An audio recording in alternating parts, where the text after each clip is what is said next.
Muy buenas, te doy la bienvenida a un nuevo episodio del podcast de Potencial Humano, el espacio para profesionales y aficionados del entrenamiento y del movimiento.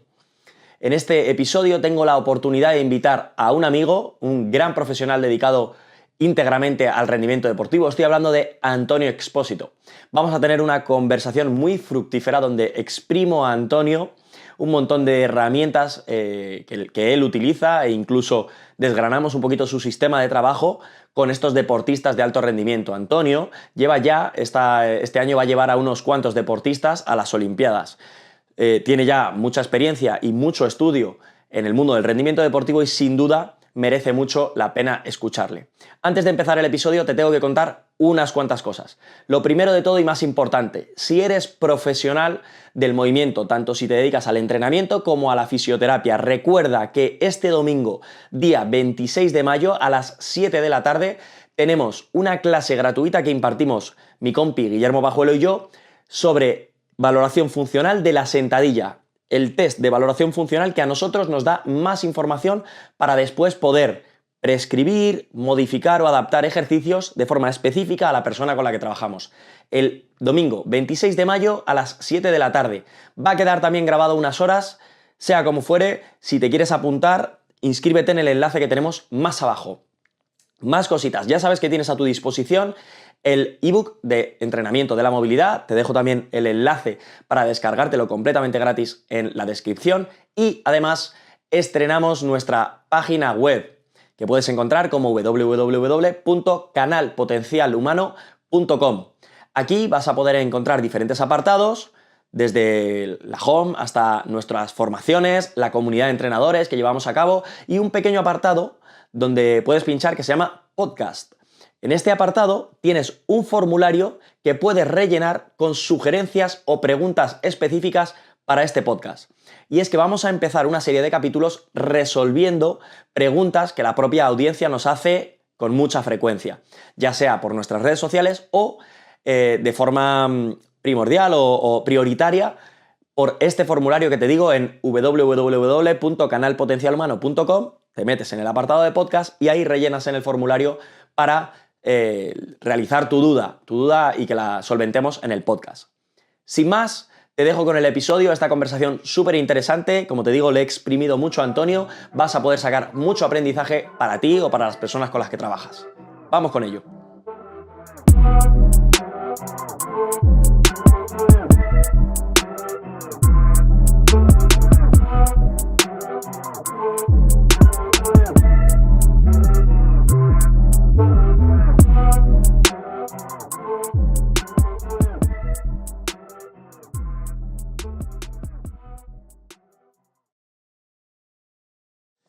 Aparte me gusta este cajón porque está en mi posición habitual, o sea que... Esta es tu posición. Sí, o sea, me pasa mucho que me lo dice incluso mi chica, me dice, hostia, das demasiada informalidad, o sea, pero no sé por qué llega un momento en el que tengo que hacer así, no sé por qué, pero bueno. Aquí a gusto. Pues nada, tío, bienvenido. Muchas gracias. Aquí a Potencial Humano, que ya llevamos tiempo hablándolo. Diciendo de quedar, sí. Y lo primero le pasa el guión a Antonio y me dice, necesitamos 2 horas minimísimo, ¿no? Muy mínimo, pero bueno. Pero bueno, luego ya se cumple un porcentaje pequeño. Ya no hemos empezado y ya hemos dicho la segunda parte hay que... Sí. Saldrán varias. Bueno, tío, lo dicho, bienvenido, muchas gracias por este ratito. Nosotros nos conocemos de la universidad de hace ya años, ¿no? 8, 9, no sé. 8. Sí, 2016 seguramente. Eso es, sí, unos 8 años. Más o menos. Fácilmente, yo creo que no íbamos al mismo curso, pero nos conocimos por ser frikis, ¿no?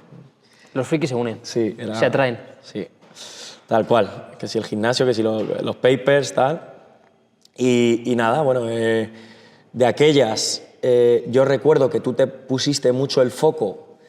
Igual al principio de la carrera no tanto, ¿no? Porque estábamos ahí también un poco que si salud, rendimiento, tal, y luego ya pusiste un foco muy claro en rendimiento, ¿o no?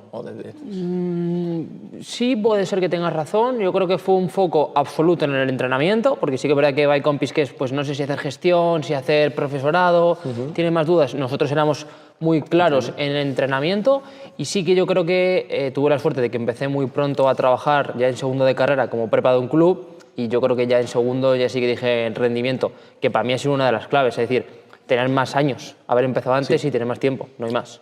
Justo, yo eso te lo he dicho alguna vez. Es que yo recuerdo perfectamente de algún momento pues, que nos hacíamos muchos cursos y tal, y de algún momento decirte, oye, ¿y este curso? Y ya decirme tú, ya voy a rendimiento deportivo. ¿Esto me va a valer para rendimiento? Sí, si no, nada. Entonces, te ennichaste dentro de que es un nicho amplio, dentro del rendimiento puede haber más vertientes, pero te metiste ahí el rendimiento a saco, y yo creo que a día de hoy has llegado a buena repercusión y a un nivel súper alto a nivel nacional como preparador físico de alto rendimiento, pues gracias a que pusiste el foco.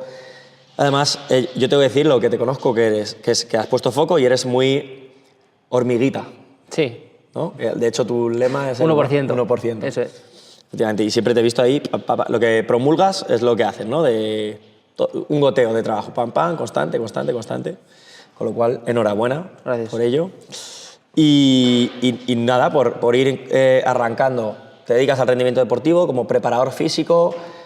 Importante este dato, que no es tan normal o no está tan visto en España, que tú te dedicas a bastantes deportes. Eres especialista en preparación física, ahora entramos un poco en eso. En Estados Unidos es más común ver al especialista de fuerza o al especialista de conditioning, y aquí en España quizás hay una cultura más metido en el, si eres preparador de físico de fútbol es porque vienes del fútbol. Eso es. O de baloncesto porque vienes de baloncesto, ¿no? Y tú eres un poco más transversal en ese sentido, ¿no? Yo creo que se juntan varias cosas. Lo primero, yo he practicado muchos deportes desde pequeño, pues hice muchos años, hice casi 10 años natación, bastantes años karate, después pasé por el fútbol. Tuve la suerte de que también probé mucho lo que es multiprueba en atletismo, donde haces crosses, algún lanzamiento, o sea, que toqué un poquito todo, sin destacar en nada, la verdad, pero toqué mucho, entonces al final te da una experiencia, un bagaje, ves muchos deportes, y entonces en la carrera pues yo empecé a tocar muchos deportes, y también un poco por mi personalidad de que me interesa cualquier cosa, que yo creo que tú también ahí te puedes sentir identificado, que a lo mejor te obsesiona algo y vas ahí. Pues para mí el hecho de tocar muchos deportes un poco que satisface o cumple con esa necesidad que yo tengo, pero que es muy rara, la verdad. No, pero mola un montón. Además, yo creo que también sirve un poco como un aliento de esperanza para las generaciones que vienen. Sí, porque yo recuerdo perfectamente cuando nosotros empezábamos en esto que, yo por lo menos tenía la creencia de, hostia, sí, pero va a ser difícil porque al final, si me quiero meter en un club de fútbol, yo no vengo del fútbol, o yo no... Hay muchos contactos, y entiendo, y ahora te preguntaré también, entiendo que eso limita, es difícil, pero obviamente no imposible. Claro, es cierto que yo a día de hoy tengo el rol de preparador físico externo, es decir, yo no estoy dentro de ninguna estructura, de ningún club, de ninguna federación. Sí es cierto que es mucho más nicho, o tienes que poner más foco, o más tienes que ser especialista o haber nacido, incluso competido dentro de ese mismo deporte, cuando estás dentro de un club de fútbol, por ejemplo, o dentro de una federación. Suele ser lo habitual. O sea, yo tengo la suerte, en mi caso, de poder tocar muchos deportes, muchas disciplinas deportivas, por eso, porque estoy como externo. Es verdad que siendo interno creo que sería mucho más complicado. Entonces, quizás la evolución haya sido más de conciencia del deportista, porque es el deportista directamente el que te contacta. Eso es. O sea, al final, en España, creo que muchas veces no sabes si es por tantas redes sociales o porque siempre parece que lo de fuera es mejor que lo que tú tienes, tanto a nivel de país como a nivel de cultura, como a nivel de muchas cosas. Yo creo que estamos mejorando, pero que a nivel de preparación física estamos en pañales. O sea, yo hablo con muchos preparadores físicos y pues lo de siempre. A mí me da igual tu entrenamiento, pero ¿por qué haces eso y no haces esto otro? Y ves que hay una falta de base, de carencia, lo que hemos hablado siempre, de sistema de trabajo, que te das cuenta de que es una profesión que está en pañales. Entonces, claro, el deportista se da cuenta y, por desgracia, aquellos pocos que tienen medios económicos principalmente, pues están empezando a buscar a gente por fuera. Curioso, sí. Y bueno, por también dar un poco a la luz, ¿con qué deportistas trabajas ahora mismo? A día de hoy, sobre todo, 3. Se verá que ahora con la gimnasia podemos hablar de un cuarto tipo de disciplinas. Deportes de combate, dentro de esto pues sobre todo taekwondo y karate, y también ahora estamos con MMA, ahora con el efecto Topuria estamos ahí abriendo también. Esto por un lado deportes de combate, luego deportes colectivos, sobre todo fútbol, pero también tocamos rugby, hemos tocado bastante baloncesto y bueno, pues siempre surge algún deporte pero que va englobado dentro de estos de deportes colectivos. tercero track and field, saltadores, triplistas y velocistas principalmente, y ahora se ha añadido este último mes, vamos a llamarlo dentro de los deportes acrobáticos, gimnasia artística. Hostia, o sea que sí que realmente son deportes... Son deportes muy, muy complicados. A mí la verdad que me encanta mucho y es una forma de desafiar tu sistema. O sea, claro, tienes un sistema muy adaptativo, sí, pero solo haces fútbol. Quizás no es tan adaptativo. Entonces, en este caso, mi autoexigencia me obliga a pues, que realmente sea adaptativo. Qué guay. Eso ahora, un poquito más adelante, hablaremos del sistema, de que nos cuentes un poco el tuyo. Incluso podemos poner en común cosas que seguro que tenemos Seguro. Y cosas que difieren y será muy interesante. Entonces, claro, tú teniendo esos diferentes deportes, esos diferentes deportistas, te toca también sentarte a analizar cada uno de esos deportes, que alguno lo conocerías previamente más y otro menos. Sí, eso es. Y establecer, o sea, el paso número uno desde que un deportista llega contigo es analizar el deporte y analizar los KPIs o esa persona, valorarla, más o menos cuál es el proceso. Realmente cada vez creo más que es el deportista y no el deporte. Porque yo al final son deportistas donde tengo la suerte de que pues, ya tienen un nivel deportivo muy alto, pero siempre lo digo, que tu nivel deportivo sea muy alto no quiere decir que tu nivel físico sea muy alto. Pasa mucho con los futbolistas. Tú puedes tener un jugador de un equipo de primera división muy alto, donde si está en primera división, obviamente su nivel deportivo es el que es, súper alto, pero que no haya tocado una pesa en su vida. Pues a lo mejor entrena mucho más flojo que tú y que yo, porque llevamos 10 años haciendo fuerza. Es así. Entonces, al final, por eso digo que el sistema es adaptativo, pero yo tampoco me complico, porque no me he encontrado ningún caso así en cuanto a exigencia del deporte, porque para eso ya tiene aspectos específicos, para eso ya tiene su entrenamiento específico, o sea que muchas veces tampoco difiere tanto, eso que hablamos muchas veces de intentar simplificar. Para mí el deportista cambia, mejora con 4 o 5 estímulos, luego ya entraremos en si quiero hilar más fino o control de cargas, pero pues eso, creo que nos hemos pasado la vida haciendo cosas efímeras. Sí, justo. Vamos, estoy muy de acuerdo. Además, yo lo que me he encontrado, sin tener esa experiencia en alto rendimiento, pero sí con deportistas y de buen nivel, es que precisamente las carencias son de base. Entonces, luego sí que el trabajo es muy llamativo cuando yo, por ejemplo, vemos tus redes sociales o las de cualquier preparador físico de alto rendimiento, es muy llamativo, pero casi, es decir, el mayor efecto lo consigue un trabajo bastante de base. Claro. ¿No? Una cosa que yo digo bastante es, yo publico para empezar lo que me da la gana, es así, Sí. O sea, porque son mis redes sociales y desde aquí lo digo, yo, o sea, si he grabado 10 ejercicios, son los 10 más llamativos. O sea, es así de simple, porque al final las redes sociales son para llamar la atención. Si quieres que te explique, pues ya tenemos otros medios, otras vías de comunicación, pero es así, porque si yo te subo una sentadilla y un press de banca y un peso muerto, como yo empecé a subir en el gimnasio del INEF de Madrid, y lo subes continuamente, eso no te lo va a ver nadie. No, eso me parece cojonudo, en tanto que luego cada uno es honesto y dice, oye, sí, tal cual lo estás diciendo ahora. Es decir, al final esto es un canal de entrada donde pretendemos también llamar la atención, por así decirlo. Bueno, y hacer cosas chulas que también a uno le gustan, ¿no? Y ver los vídeos son impactantes, son llamativos, son bonitos. Y porque también es una forma de que te presten atención. O sea, yo a lo mejor no comulgas con joder, subir solo lo llamativo. Yo te digo, tienes casi 2 opciones, aunque suene esto muy a titular, o llamar la atención o que pasen de tu culo. O sea, ¿por qué tú haces una newsletter con un título llamativo? Porque si no, nadie te la abre. Entonces, a lo mejor no crees en, joder, queda demasiado marketingiano hacer un título llamativo. No lo hagas, no te van a leer. Ya. Que es peor. Sí.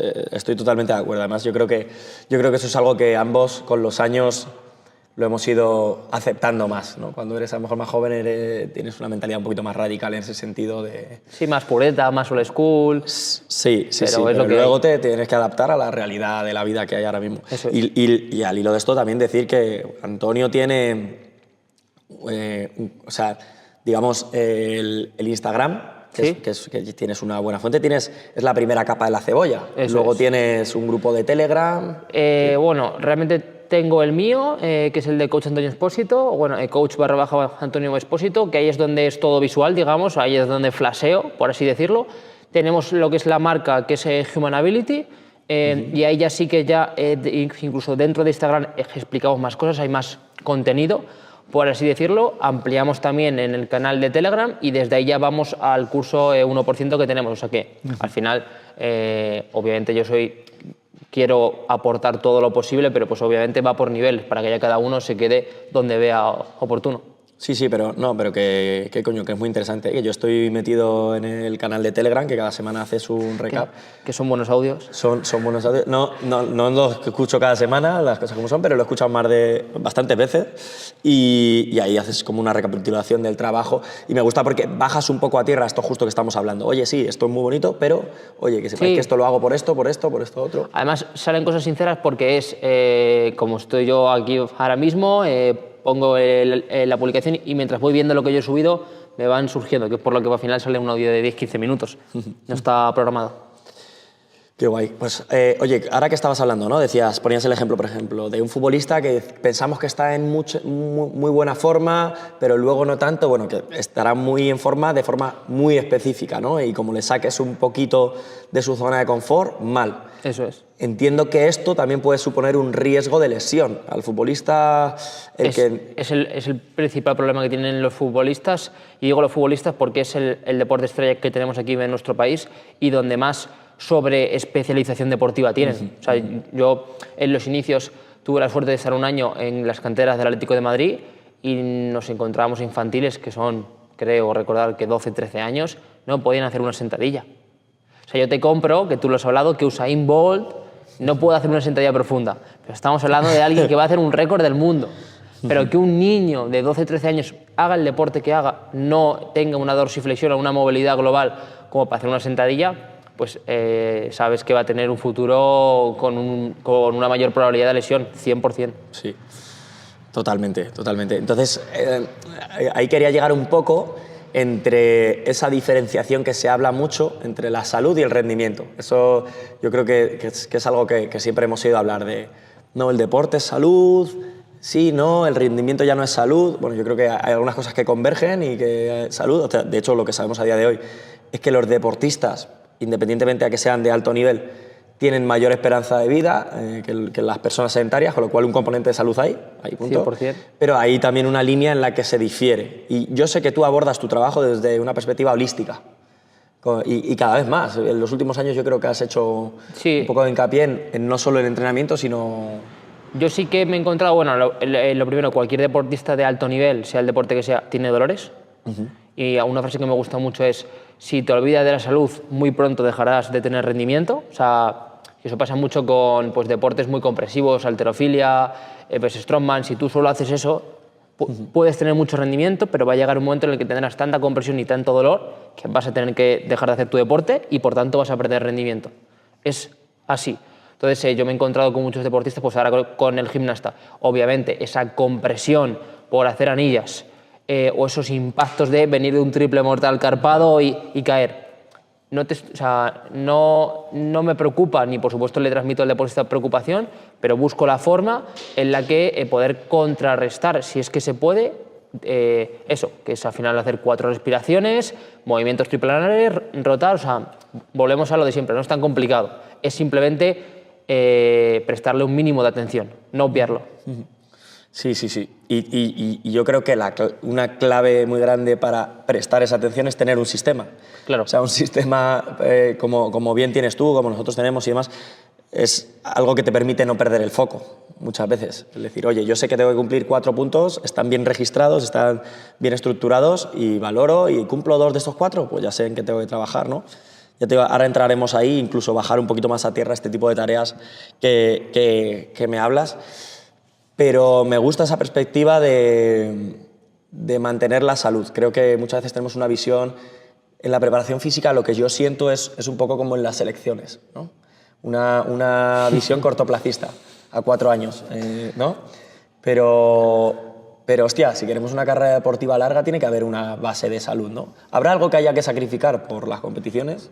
O sea, obviamente la máxima exigencia es máxima exigencia. Es decir, si al gimnasta le duele el lumbar y tiene que seguir entrenando, te puedes plantear que quizás una más, que quizás 2 más. No es un contexto de salud donde un niño de repente te diga, oye, me molesta, cambias de ejercicio, te vas a otra alternativa o le dices que descanse, mañana le ves, cuando sea. Es otro contexto, pero evidentemente va sobre un cierto riesgo. O sea, eso es 100%, pero de ahí a... Y pasó mucho con el confinamiento. Con el confinamiento hubo sobre todo muchos atletas que al volver experimentaron récord. Eso quiere decir que estás pasadísimo de vueltas con respecto a tu carga de entrenamiento. Y yo escuché muchos podcasts, uno de un lanzador, creo que era de disco, si no recuerdo mal, que le dijeron, hostias, este año has hecho o has batido dos veces tu marca, ¿cómo es esto posible? Y él contestó, porque no me he lesionado. Entonces yo lo que le hago ver al deportista es, lo peor es lesionarte. Porque es cuando de repente tu rendimiento baja y te toca otra vez subir la cima, remontar, llámalo o enfócalo como quieras. Entonces creo que los deportistas normalmente van muy pasados de vueltas y algunos lo soportan, pero podrían estar mucho mejor con la mitad del entreno. Yo lo tengo muy claro, pero al final no sé quién manda respecto al entrenamiento deportivo. Sí, totalmente. Yo recuerdo además un congreso de fuerza que seguro que asististe tú, me parece que era Julio Calleja, que hablaba del trabajo con jugadores de la NBA que jugaban 3 partidos a la semana, que tenían viajes, vuelos, tal. Decía, ¿cuál es mi preparación física? O sea, intentar hacer que duerman mejor o intentar que recuperen mejor. O sea. Además, yo en ese congreso le pregunté también a el que estaba en los San Antonio Spurs, de Xavi Salín. Le pregunté que qué trabajo de fuerza hacía y me dijo muy contundentemente, están compitiendo cada 3 días. ¿Qué vamos a hacer? Fuerza básica. Todo lo contrario a lo que ya hacen. No les voy a hacer estímulos específicos. Entonces, fue algo que me lo contestó con tanta obviedad para él que fue como, hostias, o sea, es que además es muy obvio. Entonces, eso es un poco contrarrestar, pensar en el rendimiento, pero también pensar en la salud. Un tío que salta, no sé cuántos impactos hay en un partido de la NBA, pero que hace esa carga al día siguiente o a los 2 días, no le vas a poner tú a hacer un método de choque porque lo hayas visto por Instagram que mejora el stiffness. No. Totalmente. Oye, y ahora que me has recordado que me hablabas de fuerza básica o fuerza específica además, hay una pregunta que siempre me plantean, o algo que siempre tengo que explicar a mis alumnos, y me gustaría te voy a hacer a ti la pregunta y a ver cómo lo explicas tú, y así una persona referente en el alto rendimiento y de la preparación física, cuál es su argumento, ¿no? Y es cuando vemos, o se solía ver a un tenista con una raqueta y una goma enganchada a la raqueta y ejercer el gesto similar, por ejemplo, o esto que, claro, sin conocimiento y a primera vista puedes decir, hostia, qué específico, qué bien. Se parece. Claro, se parece, ¿no? Dices... Pero luego la realidad no es así. Ahí es básicamente porque estás entendiendo las cinemáticas, el rango de movimiento, y no las cinéticas, las fuerzas. Yo lo denomino la explicación de dar un bofetón. Es decir, el bofetón muchas veces realmente, no es que sea un experto en dar bofetones, pero o sea, creo que es algo que si tú se lo explicas a cualquier persona, sabe qué es esto. Entonces, muchas veces yo les digo, si pensáis en que pues al final puede ser un puñetazo, puede ser un movimiento con una raqueta, lo que sea, pero es un movimiento deportivo. Al final el problema es que esto es una catapulta. Entonces es muchas veces más la evasión decelerativa que tienes que frenar aquí, más que la capacidad de ir. Entonces ahí es cuando te das cuenta que realmente para mí es mucho más importante todo lo relacionado con las fuerzas que con los rangos de movimiento.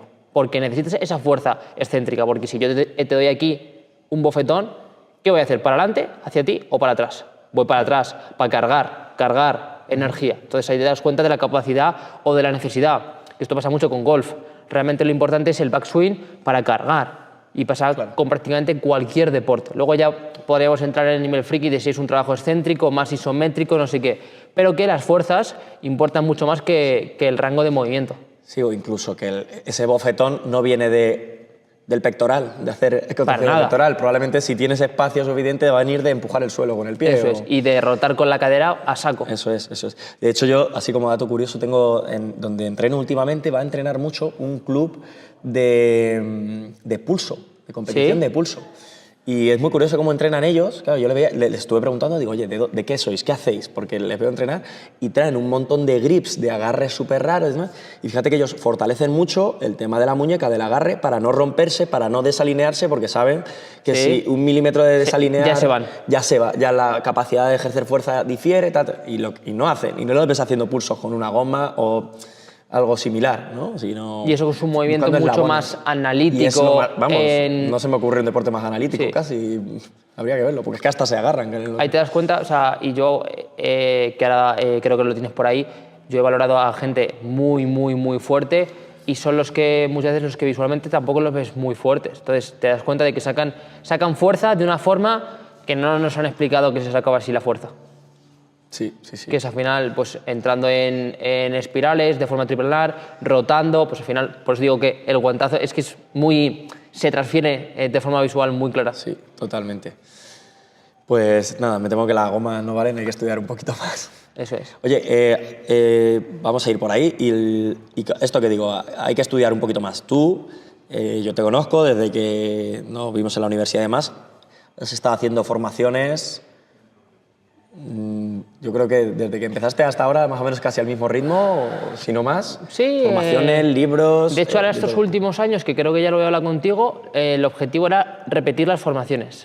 Porque no sé de dónde lo leí, que al final, la primera vez, sobre todo si es un conocimiento nuevo, si tú y yo nos apuntamos a un curso de cómo construir una casa, pues ese fin de semana nos van a joder la cabeza. Una vez que tú hayas reflexionado, que hayas probado a hacer 1000 casas y se te hayan caído 500, en el mejor de los casos, y hagas un segundo curso, ese mismo curso, tú ya tienes todo mucho más estructurado y digamos como que vas asentando, vas secando sus cimientos de verdad. Entonces yo lo empecé a probar con algunos cursos y dije, hostias, es verdad, el primer curso, sobre todo cuando empiezas, es de que te joda la mente, y la segunda vez es de asentar.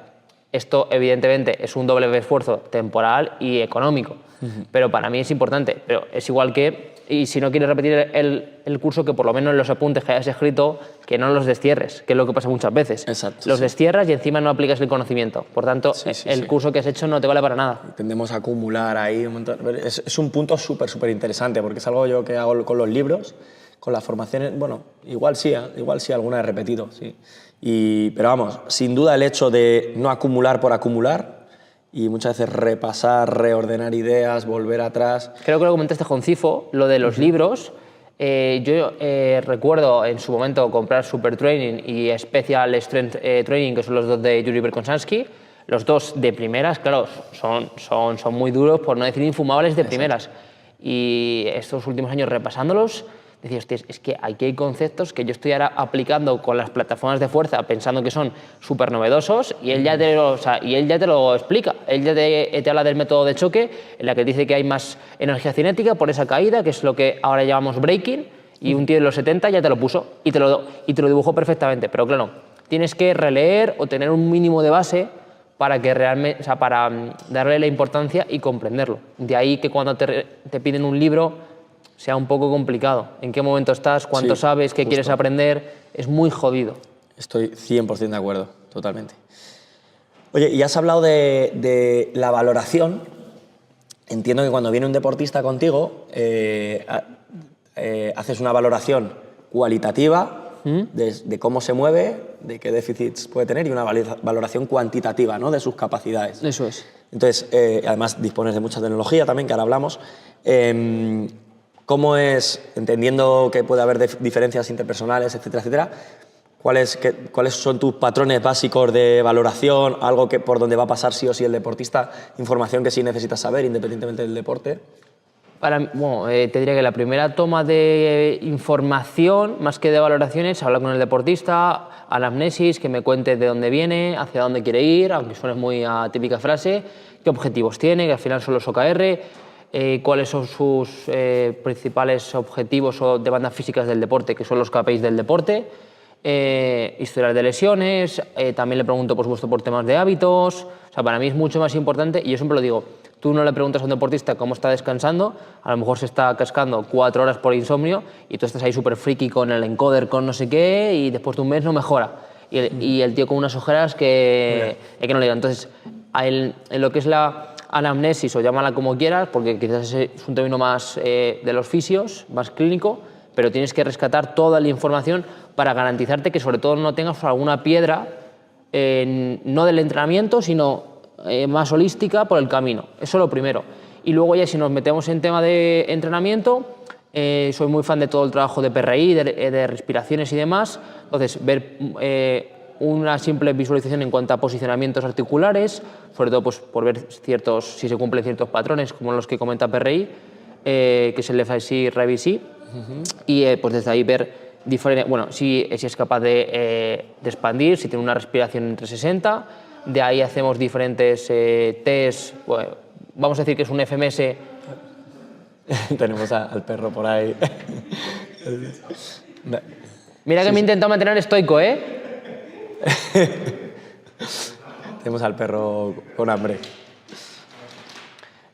Vale, sí, hablamos de eso, de PRI, valoras un poco la respiración, que haya una expansión global. Bueno, PRI, hago un paréntesis también para ubicar un poquito a la gente, que has hablado de diferentes patrones que describe PRI, que es una escuela con un enfoque más terapéutico y habla de dos patrones en forma de cadenas musculares que pueden estar más activados o inhibidos en base a que, simplificando muchísimo, en base a que nosotros somos asimétricos, somos seres asimétricos y eso puede suponer una serie de descompensaciones a nivel de actividad muscular, ¿no? Y se valoran y se hace un trabajo para reequilibrar y reducir el riesgo. Y que al final siempre hay unas zonas de expansión y unas zonas de compresión jugando con ellas, sobre todo a través de poniendo posiciones o de, mejor dicho, a través de las respiraciones de ciertas posiciones, pues generamos ciertos cambios, con que podemos entrar en debate de que sean más agudos o crónicos para lo que es un entrenamiento, días de baja intensidad, son muy palpables, ¿vale? Esta primera toma y luego ya pues nos iríamos más a temas de rendimiento. Yo tengo la suerte de que sobre todo cuento con lo que más utilizo, plataformas de fuerzas, que después si quieres entramos en ello, y sobre todo lo que yo hago es el cuadrante de velocidad-fuerza con un salto vertical, un CMJ y una sentadilla isométrica en lo que sería un cuarto de sentadilla. Y ya con eso puedo obtener bastante información. En un cuarto de sentadilla más o menos asimilando al patrón de salto, ¿no? Eso es. Sí, o sea, realmente el test de fuerza inicial que se cogió es el Isometric Mid-Thigh Pull, que es de lo que la gente de halterofilia o de CrossFit entiende como Power Position, que es más o menos un cuarto de sentadilla, donde en teoría a nivel cinético con plataformas más fuerza se hace, pero como para mí no es un test por el agarre y por ciertos inconvenientes que se pueda comparar con el CMJ, pues yo lo cambié con un agarre, un arnés y te anclas al suelo y desde ahí tiras. Vale, o sea, es una adaptación del mid-thigh, pero con un arnés. Sí, sobre todo yo empecé con los de taekwondo y al final es un deporte en el que por puntuación pues, se patea mucho arriba, entonces claro, al final tú paras. Es decir, que a día de hoy si te enseñase sus dedos, o sea, son como ramitas de un árbol. O sea, entonces claro, cuando yo les pongo en esa posición y me dicen, no, es que no puedo hacer fuerza, me doy cuenta que para ese contexto no me vale. Y que si yo, por ejemplo, cojo a una chica velocista, que ahora después hablaremos, y demás, produce una cantidad de fuerza en salto vertical que yo no la puedo comparar con una fuerza de mid-thigh pull, porque para mí no es homólogo. Al final lo que buscamos es fuerza en un movimiento balístico rápido y en un movimiento de fuerza pesado, ya sea de forma isométrica o de forma dinámica. Pero para mí no se correlaciona. Y los he probado con bastantes deportistas, conmigo mismo, y hay mucho. Quitando algún deporte como judo, wrestling, que te puede interesar, en este caso en mid-thigh pull, como un valor de fuerza isométrica global, de full body, si lo queremos ver así, pero para mí no se compara con el CMJ. Solo que se comenzó con este test hace bastantes años y uno de los problemas de la ciencia es que les encanta comparar, les encanta refutar. Entonces, es el gold estándar, o sea, ahora mismo el mid-thigh pull, yo todo lo que estudio isométricos es... Sí, porque viene del mundo de la halterofilia, del weightlifting, sobre todo más americano, que es donde se empezaron los estudios, y yo lo he hablado con bastantes, o con unos cuantos científicos. Sí, y entiendo que, o sea, no necesitas tampoco una plataforma de fuerza, lo puedes hacer con una galga de fuerza, que no deja de ser un aparato de laboratorio también costoso, un arnés, pero no tanto. Ni un anclaje para abajo. Claro, es menos aparatoso. Pero esto es súper interesante, porque claro, tú lees toda la evidencia científica y te basas en el mid-thigh pull, en el test, que eso, bueno, lo ha dicho yo creo ya bien Antonio, pero para quien no se ubique, una barra con una cadena al suelo y tracciono, como haciendo el gesto del peso muerto, solo que en vez de desde mitad de la tibia, Sí. justo por encima de la rodilla. Eso más o menos. es. Entonces ahí se valora la fuerza. Y claro, toda la evidencia científica está hecha con ese test, pero si tú mismo, experimentando, ya que dispones de esa tecnología, has visto cambios en valores de fuerza, porque si yo me lo imagino con una barra contra un rack y tampoco me resulta cómodo, o sea, el propio empuje de la barra me Sería limitaría. una opción alternativa, donde, o sea, yo te digo, yo a lo mejor estoy en torno a 5.500 newtons, es que tampoco quiero hacer esto muy técnico, pero digamos que casi duplicas la fuerza en comparación al mid-thigh pull al arnés, prácticamente duplicas. Hostia, ostras. ¿Vale? Y con barra arriba se queda como en un punto intermedio.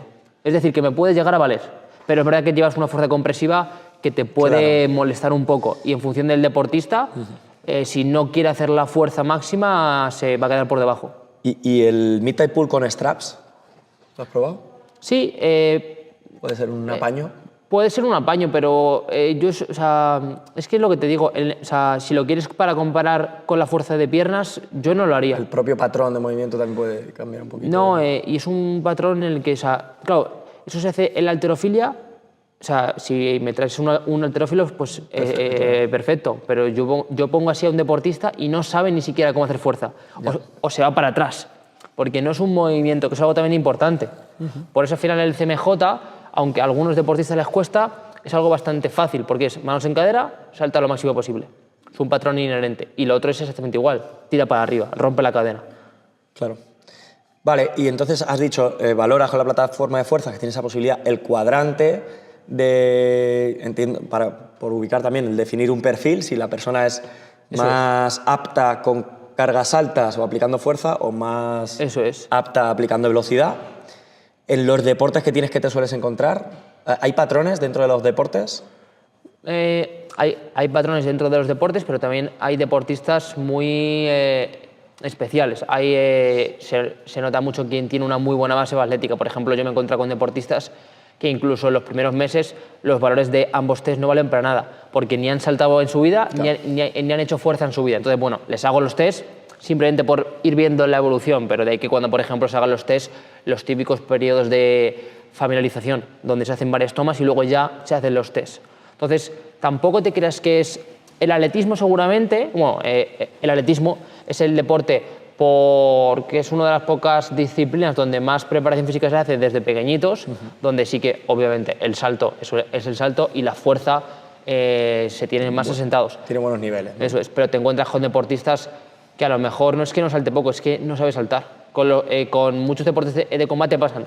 Como ellos son muy predominantes de cadera, para meter los golpes en las patadas, te encuentras que a lo mejor te hacen un hinge de cadera brutal. O sea, prácticamente ponen la cabeza casi a la altura de sus caderas y desde ahí salen. Y conforme pasaba el tiempo, ya van entendiendo que no es quizás tan así.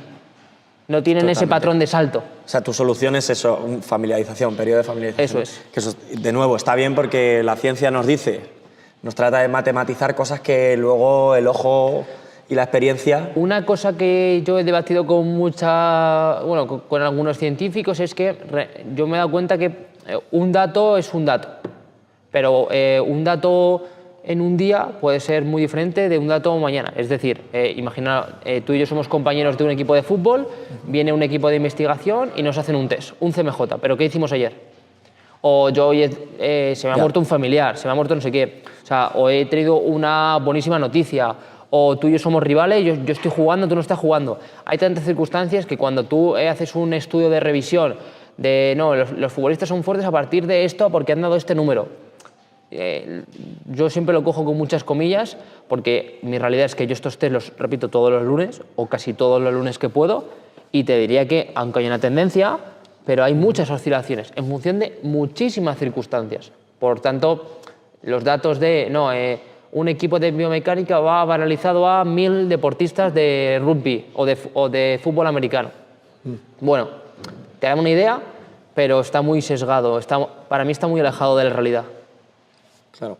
O sea, que por ahí va a preguntarte también con qué frecuencia testeabas, porque teniendo la tecnología y demás, imagino que también valoras la fatiga. ¿La fatiga pre-entreno, intraentreno, post-entreno? Normalmente la solemos hacer o sea, al principio y al final de la sesión con el CMJ, pero sí es cierto que en función del deporte bueno, y en función de la sesión muchas veces no se hace porque yo sé que no va a haber fatiga. Es decir, salvo que la sesión, obviamente tienes un estudio donde si tú haces 8 series de 800 metros all out y este es un hit, obviamente tienes una fatiga residual terrible. Pero después quizás de una sesión de lo que yo llamo un fast day o un speed day, de un día de velocidad donde hay mucha pliometría, algún sprint, mueves fuerza muy rápida, muchas veces a lo mejor mejoras. Sí. Entonces, por la propia potenciación. Eso es, porque tampoco calientas tanto antes de hacer el primer CMJ. De hecho, esta semana hicimos una prueba en gimnasia y hubo una pérdida de 3-4 centímetros de salto, pero después de 1 hora de entrenamiento en gimnasia. Esa fatiga yo no la podrías hacer en un gimnasio, pero no suele estar en mi estructura. Por tanto, tampoco lo considero tan útil en mi contexto. Claro, y ahí es que tienen que influir tantas cosas, porque en gimnasia, precisamente, igual ya sacar el foco atencional del propio CMJ y pensar en que tengo que hacer 3 piruetas te hace saltar ya. Claro, es que eso es lo que mucha gente no piensa. Ahí hay muchísimas variables. Es como lo de... porque, claro, me preguntó uno de sus entrenadores cuánto tiempo vas a dejar para medir la fatiga post-esfuerzo. Claro, estamos hablando de un deportista que está a día de hoy probando ciertos movimientos o asentando ciertos movimientos para los Juegos Olímpicos de París, que viene de una lesión. Entonces, si de repente, que no salió mal, pero tú imagínate que sale mal y se empieza a cagar en la hostia y se va por los rincones, ¿qué hago? ¿Voy a buscarlo, lo cojo del pecho y lo subo al CMJ? Yeah. Entonces, claro, ahí, pues mira, creo que vamos a dar un minuto, que al final lo cumplimos y lo quiero seguir repitiendo, pero que podrían haber salido 2 minutos por cualquier circunstancia. Entonces, esas son las cosas que tienes que ir aprendiendo y que hasta que no estás ahí realmente no las aprendes. Qué guay. Oye, y el tema de valoración, por cerrarlo ahí un poco, hemos dicho, haces esa valoración cualitativa más orientada a ese modelo de expansión, compresión y demás. ¿También valoras movilidad o cinemática, si haces una sentadilla, un toe touch o...? Creo recordar que te he comentado lo de hacer un FMS modificado. Muchas veces digo FMS modificado porque más o menos ya la gente me va a entender, pero al final son 6-7 movimientos en los que sobre todo es patrón de sentadilla, ¿vale? En modo zombie, porque para mí, bajo mi punto de vista, el hecho de subir los brazos ya hace que te ponga en una tijera abierta y ya al deportista lo estás puteando. Sentadilla overhead, yo estoy de acuerdo, no lo utilizaría como un test. Si tú le dices sube los brazos y ya estaba aquí, o sea, salvo que sea gimnasta, no va a bajar. No. Entonces, aquí simplemente, y ya si ves que hay un posicionamiento de tijeras abiertas, es que tiene un problema de lo que es el stack. Hacemos hacemos mismo patrón a una pierna, lo subo a un cajón y hago como si fuese el Harlem Step Down del FMS para que la pase, baje y suba y que haga un par de repeticiones. Luego hacemos flexión, extensión y rotación global. Vale. Esos 5 serían los pero no ponderan numéricamente como haría FMS. No, más cualitativo, ¿no? Te puedo decir 1, 2 y 3, pero yo te digo que más o menos, pues obviamente el toe touch, si no toca, algo pasa. Salvo que sea si te llama un powerlifter, pues seguramente no te toque, pero yo en todos los deportes que tengo, o sea, para que te hagas una idea, lo hago como segunda criba si hay problemas, pero en una SLR, la primera vez que lo hice con un chaval de taekwondo con los que estoy trabajando ahora para París, hizo 180 grados. Hostia puta. Voy a hacer un pequeño paréntesis para quien no conozca estos términos, muy rápido, el glosario. Síndrome de tijeras abiertas es... posturalmente lo que a lo mejor tradicionalmente se llama hiperlordosis, bueno, una sacar posición pecho lordática. Y sacar culo. Exacto, básicamente. Sí, donde si vemos a la persona de perfil, la línea que traza su tórax y su pelvis forman como una tijera abierta. El stack sería el conseguir alinear o apilar justo el tórax sobre la pelvis. Y has dicho el ASLR, que es el test de flexión de cadera activa, tumbado boca arriba con la rodilla extendida, levantar, que ahí llegar a 180 grados, es abrazarse la pierna. Tocar aquí atrás. Evidentemente es súper compensado, ¿vale? Sí, sí. Pero cuando ves eso no hay un problema de movilidad. Pero ya te digo, con esos 4, con esos 5, con la sentadilla a una pierna, una especie de step down, y luego flexión, extensión y rotación global, ya más el posicionamiento, el stack y las respiraciones, tengo bastante información. Aunque realmente, viendo el posicionamiento y viendo el test general que hace PRI, que es como el over test, que es el adductor drop test, que es el que te ponen en lateral, te llevan extensión de cadera y si tu pierna no cae, pues das positivo. Ya solo con ese test, después te intento pasar algún vídeo para que lo puedas poner, ya con ese test sé que el resto de movimientos van a salir mal. Claro. Porque si ya tu pelvis mucha información. No. Entonces, muchas veces lo haces un poco pues como lo que te he dicho del CMJ. Sé que no haces bien un CMJ, pero en nuestro trabajo también hay parte de que ellos vean el cambio. Sí. Entonces, a mí me interesa que hagas una sentadilla muy mala para que después de un mes digas, mira, esto es tu otra sentadilla. O sea, yo ya sabía que ibas a tener mala sentadilla, pero prefiero tener el antes y el después para que tú lo veas. ¡Ey! Creo que has llegado hasta aquí y todavía no te has inscrito a la clase que tenemos el domingo 26 a las 7. Recuerda, si eres profesional del movimiento, tanto si te dedicas al entrenamiento como a la fisioterapia, este conocimiento es imprescindible para ti. Saber valorar funcionalmente la sentadilla. Nos va a dar mucha información sobre cómo se comportan las diferentes estructuras de la persona con la que trabajamos y eso nos va a permitir prescribir, modificar, adaptar ejercicios específicamente para esta persona. Además, en esta clase completamente gratuita, vamos a presentar nuestra nueva formación de anatomía en movimiento, donde vas a terminar de entender estos principios aplicados no solo al movimiento de la sentadilla, sino a cualquier movimiento. Apúntate en el enlace de la descripción y seguimos con el episodio. Pues ahora que dices, ¿no? Eso que el deportista también vea su mejora, yo veo un componente grande que hablé con Jesús Rivilla, que él también se dedica a preparación física de alto rendimiento, es esa capacidad de convencer al deportista. Yo creo que igual tú ese problema no lo tienes tanto porque a ti te llaman, ¿no? O sea, yo tengo la suerte de que, yo no voy buscando deportistas por el mundo. Es decir, a mí normalmente, de hecho, ahora estos últimos deportistas ha sido un poco más por bola de nieve, de hostias, he visto que trabajas con esta persona, me gusta cómo trabajas, quiero trabajar. Entonces, es raro que con esa predisposición luego no me dejes a mí maniobrar. Aparte, ya en parte, sabes cómo voy a trabajar contigo. O sea, no te puede sorprender, te puede sorprender algo que a lo mejor no subo tanto a redes, pero en general, 1, me llamas y 2, estás viendo cómo trabajo. Entonces, es verdad que yo no tengo ese problema, pero sí que para mí es vital las primeras semanas o los primeros momentos hacerle ver al deportista desde la entrevista, oye, ¿qué objetivo tenemos? Este y este, vale, vamos a muerte. O sea, y eso tiene que ir de la mano, porque si tú le haces ver eso, después te puedes pegar un triple que quizás entra. Aunque no haya valido para nada, pero mira, quiero probar esto. Esto es súper importante y es mentira, pero esto es súper bueno para esto. A lo mejor no sirve, tú lo desechas, pero ha pasado. Pero es parte porque tiene tu confianza. Entonces es súper importante porque si no al final tienes un deportista rígido, tenso, que no cree en ti y al cual, por mi experiencia, te digo que antes o después dejarás de trabajar con él. Guay. Y luego la valoración cuantitativa, que mides el perfil, los cuadrantes, ¿Sí? tú te basas más en el modelo de cuadrantes, que me gusta bastante, pero mides también lo que es la fuerza isométrica máxima, RFD, en ese movimiento de salto también. Lo bueno que tienen las plataformas, o sea, te da todo, ¿no? Eso es, o sea, yo de hecho uno de los problemas con los que empecé, ya llevo con ellas más de 2 años y voy mucho mejor, pero claro, me puse para una charla que di en Valencia, solo el CMJ, el salto vertical, creo que eran 113 métricas. Entonces, claro, de un puto salto.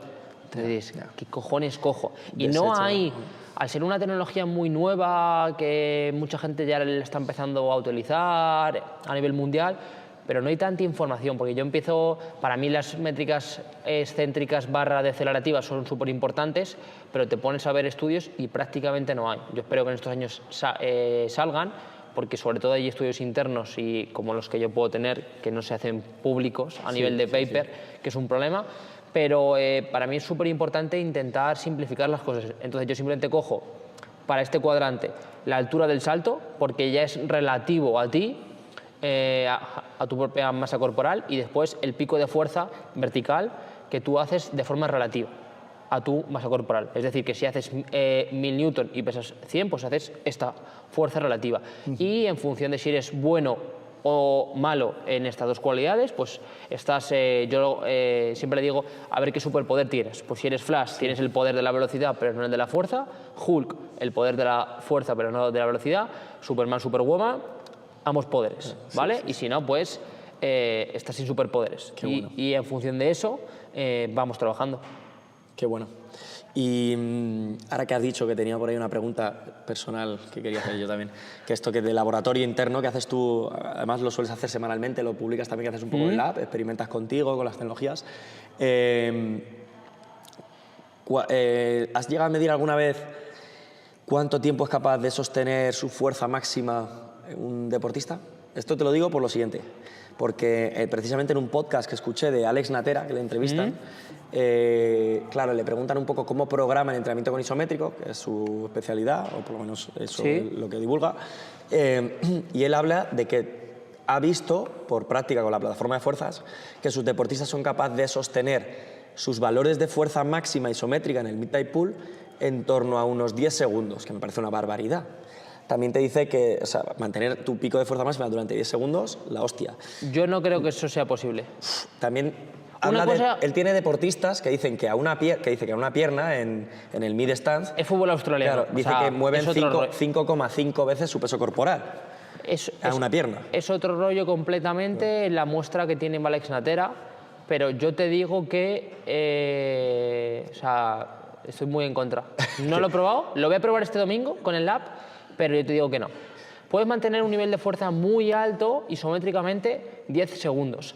Pero yo te hablo que tengo deportistas muy picados porque hay un ranking y yo se lo muestro y mira, a lo mejor pues llegué este lunes, oye, esta chica te ha ganado, ha hecho 12 veces su peso corporal o su masa corporal, espabila. Entonces, ve estrellitas en 2 segundos. Claro, no, no puede mantener 10 segundos. No. Es que, o sea, a mí me parece una barbaridad cuando yo lo escuché, pero es un dato, me parece muy interesante en el momento que empiezas a trabajar con isométricos, porque le permite generar él lo llama un concepto, pero básicamente es un carácter del esfuerzo. Y decir, bueno, pues si sé que soy capaz de trabajar esto, hago la mitad de lo posible o hace una metodología tipo clúster. Sí, el porcentaje del PIMA, como él lo llama. Sí, ajá, sí, eso es. Entonces, es un dato curioso porque para mí, yo soy muy fan de los isométricos, este año he hecho una revisión brutal de la literatura y demás, pero sin tecnología es difícil programarlos seriamente.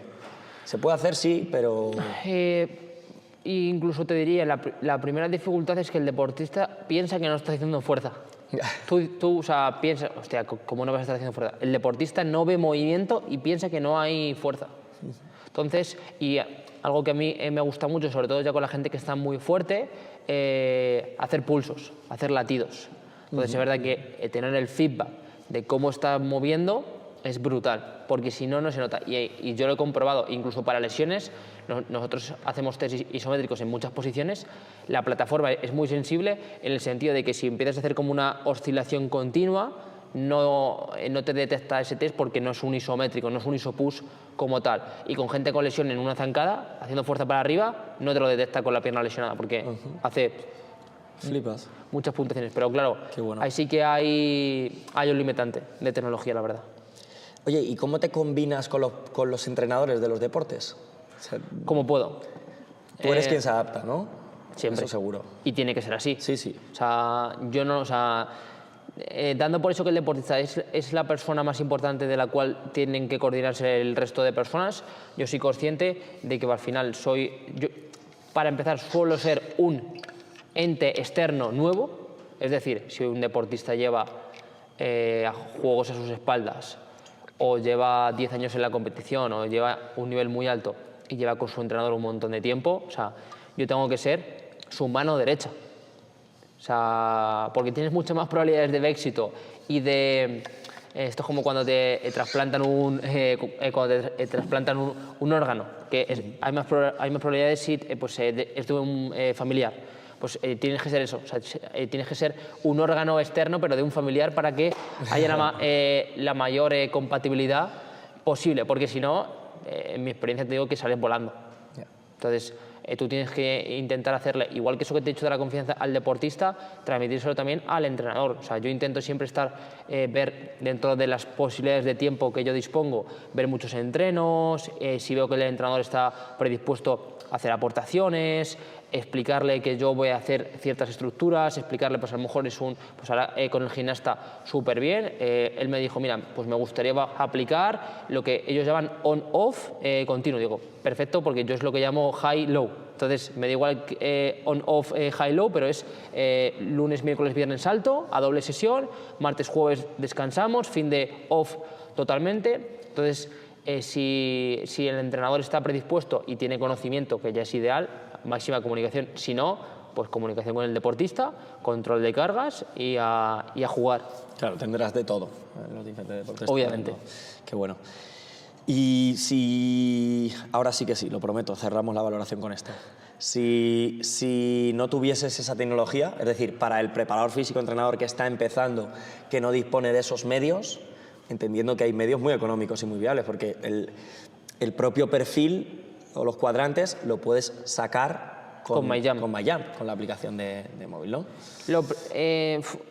Esta pregunta la respondo de forma muy filosófica, es decir, si tienes un iPhone, puedes tener no sé qué marca porque yo tengo un iPhone, pero un iPhone que cuesta 1.000 euros y ya creo que cuesta más, 1.200 redondeando, pues por eso tienes dos encoders, tienes dos Bitruf. Entonces, siempre hago una pregunta, aunque sea muy, muy agresiva, ¿qué coche tienes? O sea, porque yo terminé de pagar mi coche, me he quedado con ese coche. ¿Lo podría haber cambiado? Sí, pero en vez de tener un leasing de un coche, tengo un leasing de unas plataformas de fuerza. Es decir, que al final lo de caro o no es una cuestión de inversión. Evidentemente, a lo mejor alguien nos estaba escuchando y está pues todos se lo pagan sus padres, no está trabajando, está en un contexto muy malo.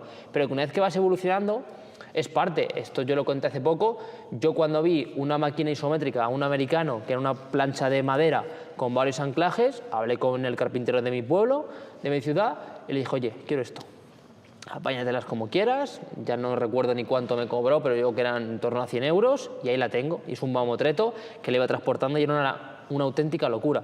De ahí puedes ir evolucionando y llegas a las plataformas. Antes del encoder, pues yo en su momento recuerdo pedir dinero a mis padres para comprar el BIS, que era este cacharro que yo lo tuve también, lo tengo por ahí por casa, el acelerómetro. Eso es, que es un acelerómetro no muy fiable, pero entonces que es una cuestión de ir evolucionando, que es como... A mí no se me ocurre decirle a un preparador físico de la NBA porque tienes esa tecnología o porque tú tienes eso, yo no puedo hacer tu trabajo. Estamos en momentos vitales, profesionales muy distintos. Eso es lo primero. Totalmente.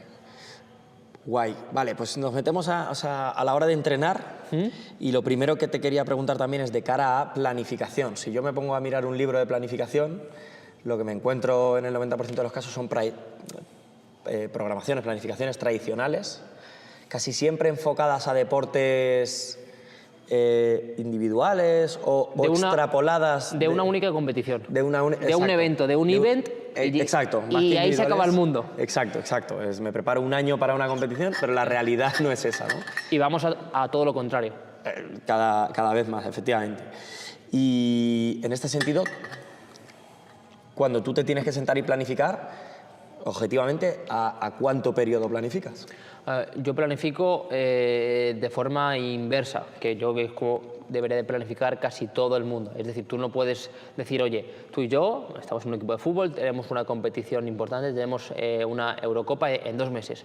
Ahora comienzo con la adaptación anatómica, me invento 2, 3, 4 semanas, después paso no, yo me voy a la competición y desde ahí voy para atrás. Es decir, si yo tengo una competición a falta de 8 semanas, sé que la semana de antes o las 2 semanas, en función de viajes y circunstancias, tengo una semana de picking o de tapering, que es de altas intensidades, todo contrastes franceses, pero con un volumen muy bajito, todo lo que es chispa, y de ahí, quitando esas 2 semanas, pues ¿qué me quedan 6? Pues tengo que ir haciendo fracciones.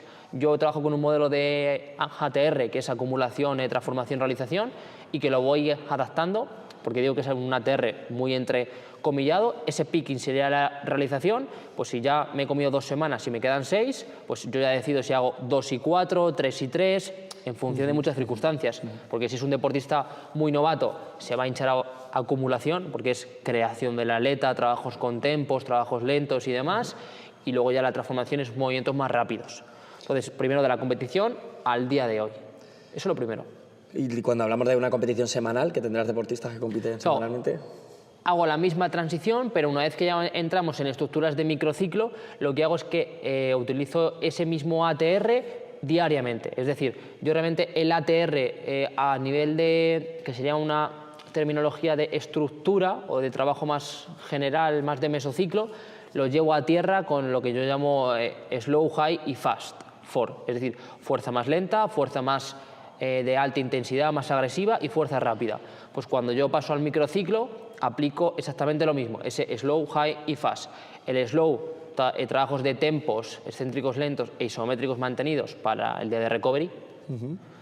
Días centrales de semana, sobre todo normalmente fin de competición sábado, domingo, pues normalmente miércoles ese high force, donde le doy la hostia en microdosis, ¿vale? Porque si no te lo cargas. Es importante que haya hecho un trabajo previo en off-season y en pretemporada, porque si no es complicado. Y luego tienes día precompetición, el priming o el PAPE, que es un fast force, ¿vale?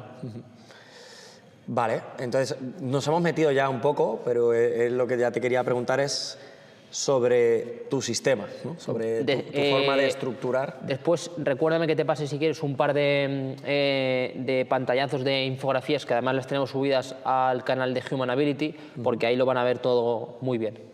Vale, en cuanto al sistema, ¿no? En cuanto a lo que te acabo de decir el slow, el recovery, porque entiendo que ahora mismo es todo un poco... Sí.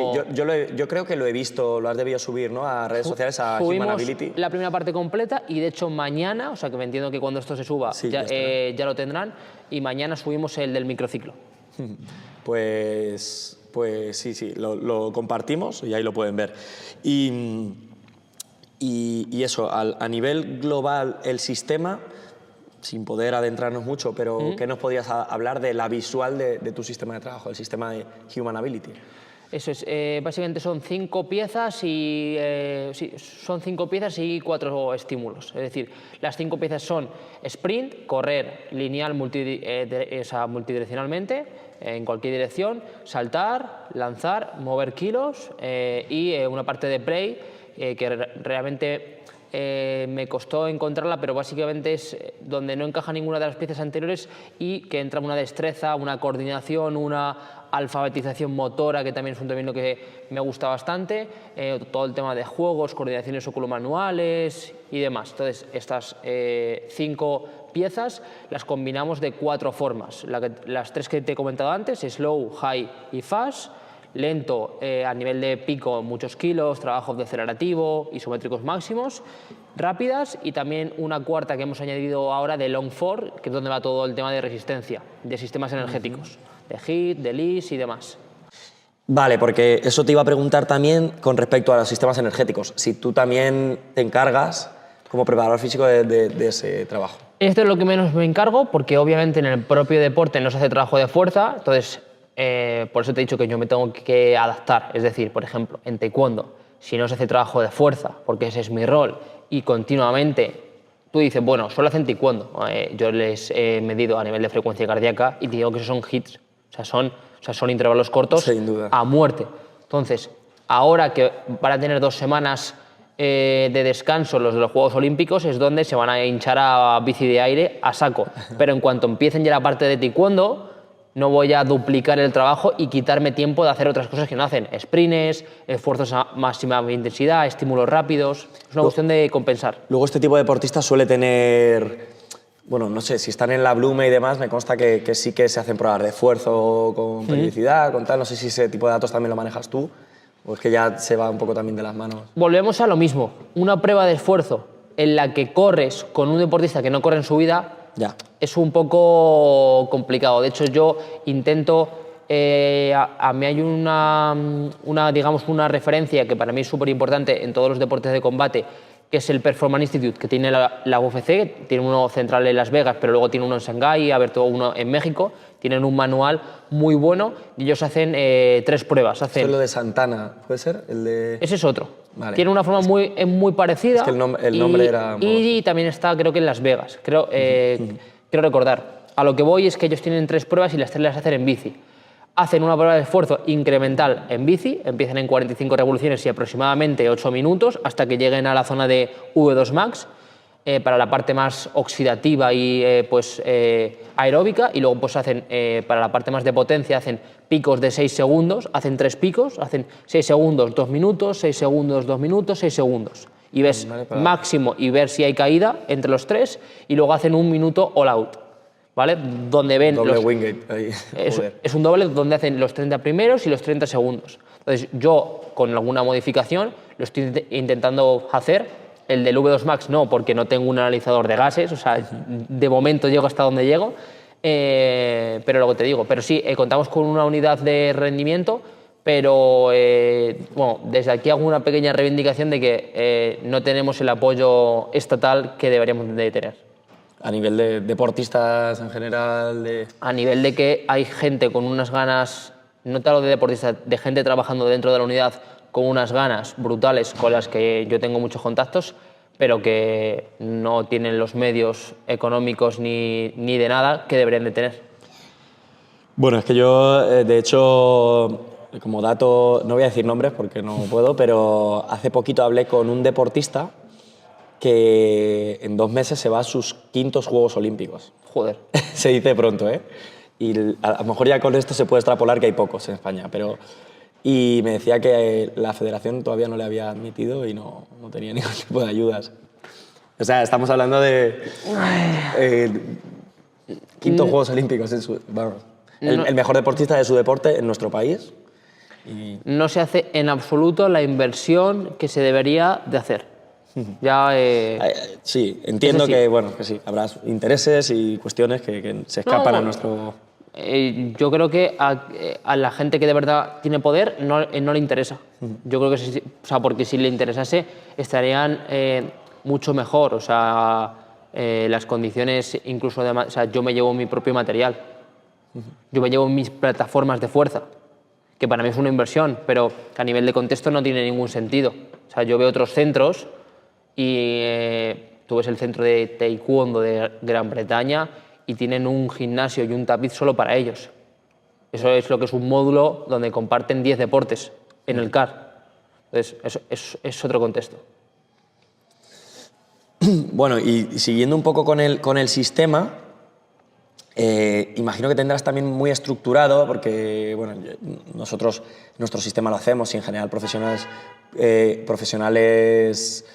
del sector veo que lo hacen también por eso, facilitarse un poco la vida, una estructura de sesión, por ejemplo, ¿no? Siempre se pasa por la A, B, C en una sesión. ¿Y cómo sería una sesión de preparación física con Antonio Expósito? Todas las piezas en orden, parte de prep, warm-up, calentamiento, llámala como quieras, pliometría, que son saltos y lanzamientos, fuerza, bloque de potencia, 1 o 2 bloques de fuerza, bloques auxiliares y sistemas energéticos. Esas son todas las posibilidades. Luego hay otra cosa, es que sea una sesión de HIIT y hagas prep y sistemas energéticos, ya está. O que sea los lunes, un día que yo llamo de speed day, donde todo es fuerza rápida, fast forward, y hagas prep, mucha pliometría, algún sprint y te quedes en el bloque de potencia de fuerza, ya está.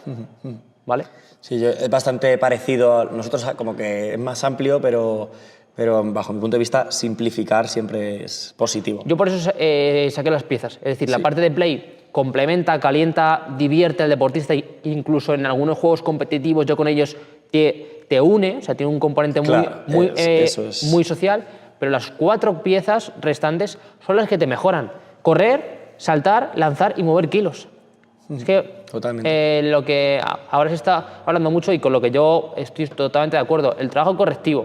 Tú no puedes estar haciendo con una persona correctivos media hora y haciendo otra media hora de entrenamiento, salvo que esté muy reventada. Yo hablo de mi contexto de rendimiento, o sea, porque ese tío está ahí por algo y lo tienes que mejorar. Entonces, al final creo que no confundamos estructuras de readaptación con estructuras de entrenamiento.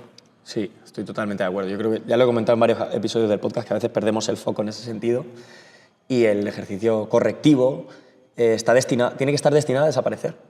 Sí, sí. En el momento que consideras que está corregido, ¿no? Yo hay semanas, o sea, yo entreno bastante, solo con labs, estoy en forma solo con grabar para los online y demás, pero yo hay semanas, ayer hice un hit en 23 minutos, 10 intervalos, 2-3 minutos de descanso, 10 minutos, hice un trabajo en poleas cónicas de 15 minutos y este trabajo lo repito prácticamente todos los martes y hago entrenamientos muy parecidos. Y luego yo hago los test que hago con los deportistas y a nivel físico estoy muy bien, incluso comparándome con ellos. Y yo no hago tanto prep, yo no hago... Entonces, son cosas que te hacen cuestionarte realmente cuánto vale lo típico, no, esto es para preparar, no, pues esto es para que esté enchufado, no, esto es para reducir la incidencia lesional. No. Entonces, es lo que tú dices, o sea, realmente si quieres mejorar y tienes 20 minutos, ¿qué haces? Claro. Esto y esto, está. Y luego ya sí, no, si yo sí entreno con, por ejemplo, con un deportista de karate, sí que hago 5 días en semana, lunes, miércoles y viernes a muerte, y martes y jueves, trabajo de respiración, mucho trabajo de kettlebell, rolling, juegos, pero se está recuperando para darle la hostia mañana. Claro, ya está. Exactamente. Es así. Claro, al final, bueno, es una cuestión de prioridades. ¿De cuánto tiempo dispongo? No con todos los deportistas dispondrás de 5 días ni de tanto Eso tiempo. Es. Con los de taekwondo hago 3, pues lo que yo hago con el otro de karate martes y jueves lo reduzco a la parte de prep y calentamiento, que son 10 minutos, y los otros 50 horas y algo, pues a muerte. Nosotros también tenemos, digamos, 3 pasos o 3 piezas de puzzle que se desdoblan cada una, pero la primera parte, que nosotros llamamos integridad estructural, tendríamos una parte de prehabilitación, que es donde metemos el trabajo ese de respiración, de abrir una ventana de trabajo y demás, que sea lo menos posible, y que si damos con 2 ejercicios que solventen lo más posible, listo, y destinado a desaparecer. La movilidad, lo que nosotros llamamos estructura, que entraría un componente de movilidad bajo carga, de estabilidad, de hacer más robustez. Luego tenemos la parte de desarrollo, eso sería integridad estructural, la parte de desarrollo que tendríamos la pliometría, la potencia, fuerza, y la parte de capacidad, sistemas energéticos. Y ahí hablamos de capacidad y potencia aeróbica, capacidad y potencia Y no aeróbica. siempre pasas por todos, o sea, por todos los niveles, que es un problema que yo creo que tenemos con la sistematización. No, pliometría. Estos son 8 niveles. Y para llegar al 8, te vas a pasar por el 1, por el 2, por el 3. Cuando termina la temporada, te has quedado por el 6. Sí.